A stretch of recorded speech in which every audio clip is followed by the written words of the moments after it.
Welcome everybody to my latest video.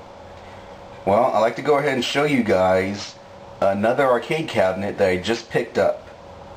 Now, you saw a few pictures a few seconds ago, and if you haven't figured out which cabinet it is by then, well, here we go.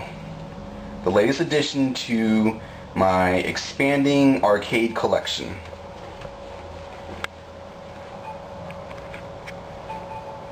Crazy Taxi High Roller. And there you go. I picked this up about a week or so ago, maybe 2 weeks, and I got this at a really good price. Let's go ahead and give you another view right here. I got this for $200. Now, that's a really good price for this whole thing, but there's a reason why I got this for such a low price. Now let me go ahead and turn on the machine and then I'll explain in further detail. Okay, here we are again. I just powered it on and it's loading up. Now, one of the reasons why I got this at such a good price is because of this thing. Let me see if I can just focus in here. And maybe not. Anyways, for Crazy Taxi High Roller, the gear shift is not just an up or a drive reverse gear shift. It also has a jump button, which is supposed to go right here. Now, as you can see, the button has been broken off, so you can't jump during gameplay. All you can do is just use this like a regular drive and reverse gear shift, as seen in the previous Crazy Taxi games. So that's one reason why I believe I got this thing at such a low price. What the previous owner did, I have no clue, but I already got a replacement part coming for this. And here's a little something that pretty much sucks. The only place I could find that has a replacement part is Suzo Hap. I looked all over the web, I looked on Craigslist, on eBay, and I was forced to end up buying a new one, which does suck because this gear shift thing right here, brand new, it costs close to $300. And one thing you need to know about any Sega driving game, or most of them anyways, at least from what I heard and from what I've seen, replacement parts for Sega driving games are hard to come by and they are extremely expensive. So, yeah. Add a cost of $300 just to get this gear shift. So I'm spending more for a new gear shift than I did for this whole cabinet. But, you know, it's worth it to me. Just put it on a credit card, whatever. Now, the other reason why I think I got the cabinet here at such a low price was because of the monitor. That thing's still loading up. The monitor, it wasn't broken, but I think the previous owner did not really know how to properly adjust the monitor. When I got this, everything was pitch black. I mean, you really couldn't see anything. It was almost like looking at that monitor right there. You could see just a little bit of light, and using the monitor control board, the adjustment board, which is down here. Let's see if you can, it's right in there, you probably can't see it. But anyways, using that adjustment board, using the,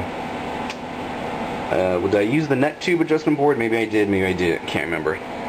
But anyways, I would get the cabinet to work the way, or to look the way I want it to look. It would look good, I would turn off the machine, and when I turn it back on, the adjustments were like they had never been made.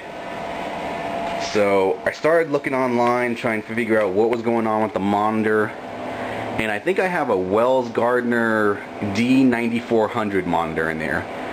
I haven't verified it, but basically here's what happens. There's two ways to adjust the monitor. There's the normal way, which we are probably all used to, and that way really doesn't work, because once you turn off the monitor, or once you turn off the machine, the monitor goes back to a default setting. Here's the adjustment board. Now there's another way to make adjustments, and you gotta press the first and third button down for like 2 seconds, and then you come into a whole new adjustment screen. You make your adjustments there, and then when you turn off the system, everything gets saved. So once you turn it back on, no more adjustments need to be made. So apparently the previous owner wasn't aware of that, and luckily I found out that information. So that's another reason why I got this cabinet for so cheap. Now, in addition to replacing the gear shift right here, I also got some T-molding. I'm going to go ahead and replace all the T-molding through the whole cabinet. I got about 25-30 feet coming, so that should do it. As you can see, this side has no T-molding at all. The decals are in okay shape. They're not perfect. There are some scratches and scrapes. Looks like somebody tried to put "I love you" there. Here we go!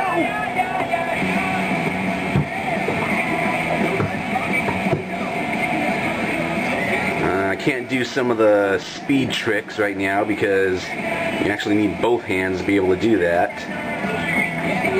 Or maybe you don't. Let's see if I can pull it off. See if I get a straight way. Out of my way.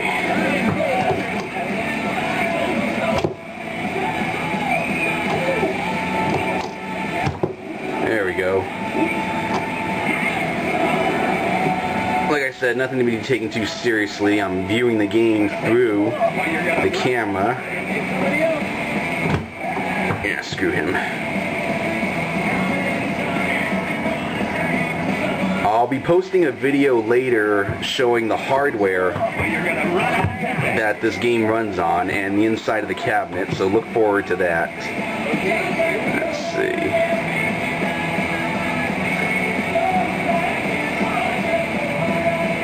A little bit of a cheap-ass gameplay here.